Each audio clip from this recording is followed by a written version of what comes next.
Касым Тыныстанов 120 жашта. Касым Тыныстанов кыргыз тарыхындагы чоң фигура, өчпөй турган чоң жылдыз.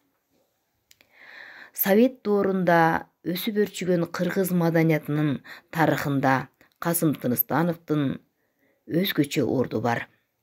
Ал улуттук тил илимдеринин көркөм адабияты, эл агартууда, саясатта өчпөс из калтырып кеткен инсан болот. Касым Тыныстанов кыска өмүр сүргөн, бирок анын өмүрү бир жагынан тынымсыз окуп үйрөнүү, чыгармачылык түйшүк, илим изилдөө менен өтсө, бир жагынан мамлекеттик партиялык куугунтук, басым, кысым ичинде өткөн. Ошон үчүн адамдын тагдырында да, чыгармачылыгынын жолунда да зор трагедиянын тамгасы басылган.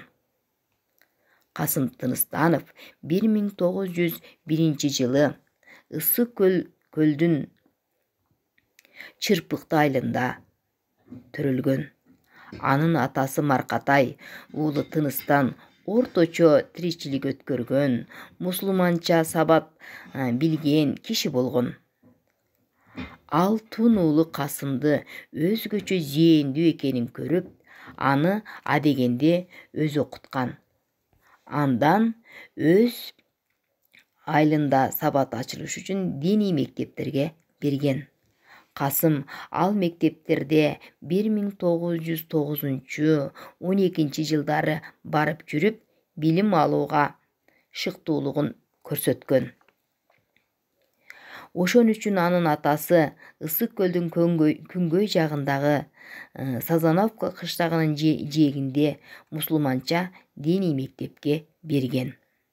Касым 1903-14 жылдары ошол жерде окуган. 1914-16 жылдары Орус-Тузем мектебинде билим алган. Касым Тыныстанов алгач Ала тоо аттуу ырын жазган. Касым Тыныстанов эмгек жолун 1925 жылы Кыргыз автономиялуу областынын туңгуч илимий-педагогикалык мекемесинде жооптуу секретары кызматынан баштаган. 1926 жылы ошол мекеменин төрагасына дайындалган. 1927-30 жылдары Кыргыз АСРнин эл агартуу комиссары болуп дайындалган. 1931-37 жылдары Кыргыз АСРнин эл агартуу курулуш илим изилдөө институтунун илимий кызматкери, секретарь башчысы, ошондой эле директор, сектор башчысы, андан кийин директору болуп иштеп турган. Мындай негизги жумуштарынан тышкары Касым Тыныстанов 1925 жылы Эркин тоо газетасында дагы иштеген. Андан кийин 1928-30 жылдары Жаңы маданият жолунда журналынын жооптуу редактору болуп иштеп турган. Ал негиз салуучусу, анын тагдырында дайыма туңгуч, биринчи деген сөздөр кездешет. Анын өмүр жолунда ал дайыма туңгуч ырларды жазып турган. Ошондой эле 1931 жылы Кыргыз улуттук театрынын директору болуп милдетин дагы аткарган.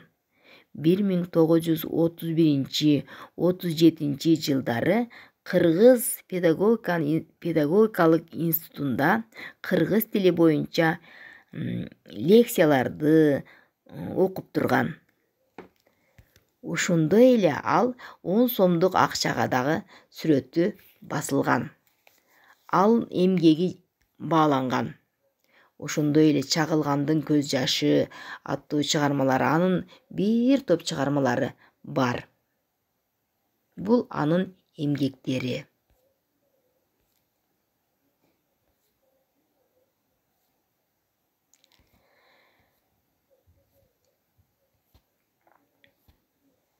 Ал ушунчалык жемиштүү, ары татаал, ары кыйын, ары ушунчалык татаал өмүр жолунда жемиштүү илимий окутуучулук эмгеги үчүн Касым Тыныстанов 1932 жылы доценттик наам алган.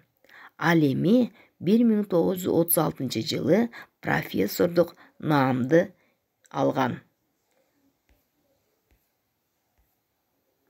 Анын эмгеги аябай эле зор. Касым Тыныстановдун кыргыз тарыхындагы чоң фигура, өчпөй турган чоң жылдыз деп Сартбаев белгилеп кеткен.